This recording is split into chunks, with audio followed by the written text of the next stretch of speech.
Selamünaleyküm. Fatma Ana'nın kanalına hoş geldiniz. Ben şimdi irmik helvası yapacağım. Size de göstereceğim.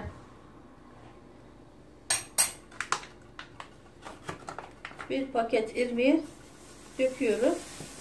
Bismillahirrahmanirrahim. Bir paket şeker koyacağım bu pakete. Ölçümüz bu. Şeker ölçümüz.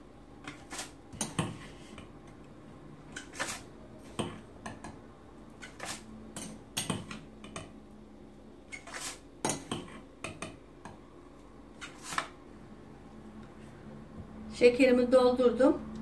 Pakete iyi doldurdum. Şekeri tencereye döküyorum. Bismillahirrahmanirrahim. Ölçümü ağzına kadar.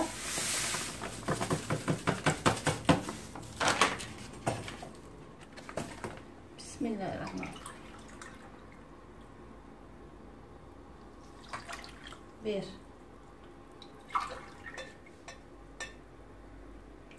2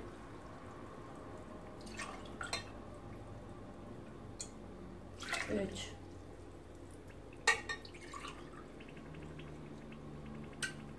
4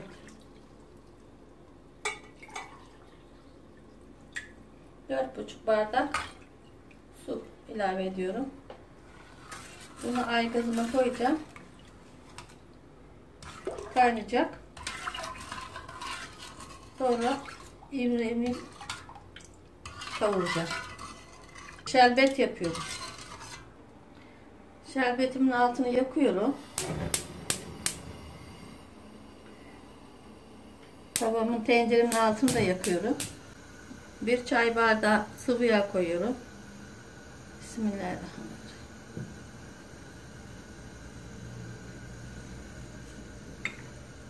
Tereyağı koyuyorum. Yarım paket. 125 gram.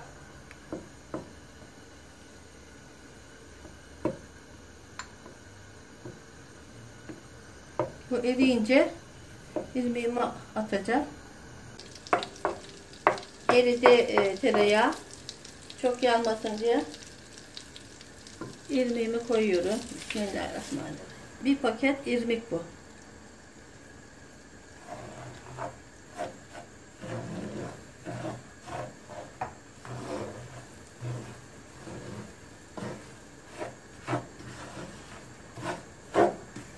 Rengi dönüşeye kadar kavuracağım bunu.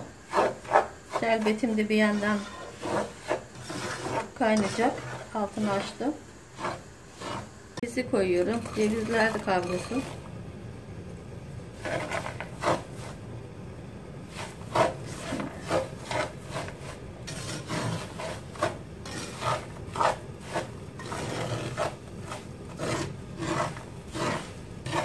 Bu cevizi çok güzel oluyor, kıtır kıtır.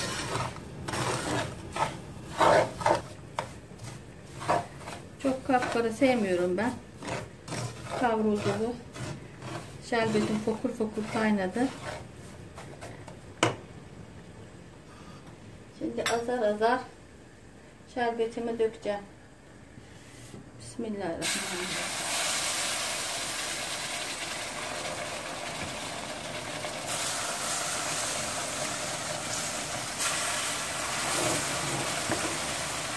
Altını tutuyorum sıçramasın diye. Çünkü çok sıçrıyor bu.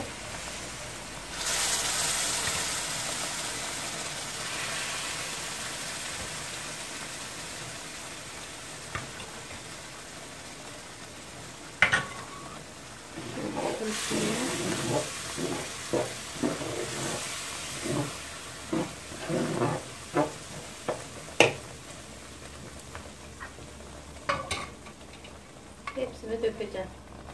Bismillahirrahmanirrahim.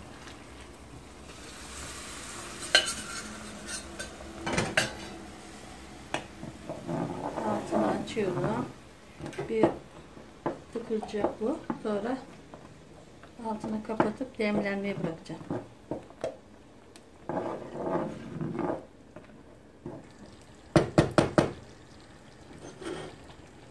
Biraz sıkırdıyor. Kapağını örteyim.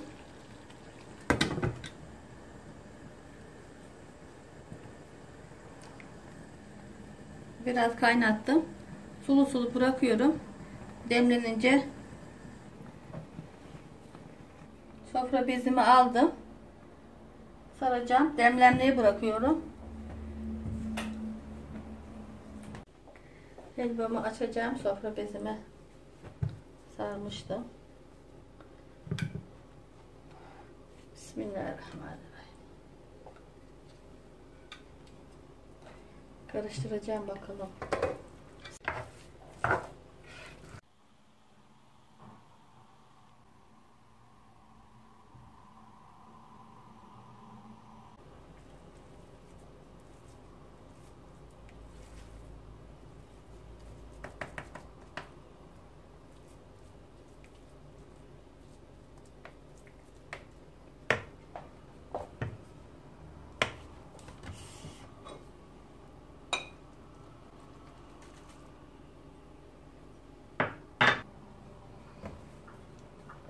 Kıvamını göstereyim size.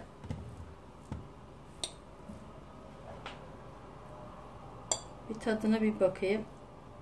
Bismillahirrahmanirrahim. Tadı tuzu güzel olmuş.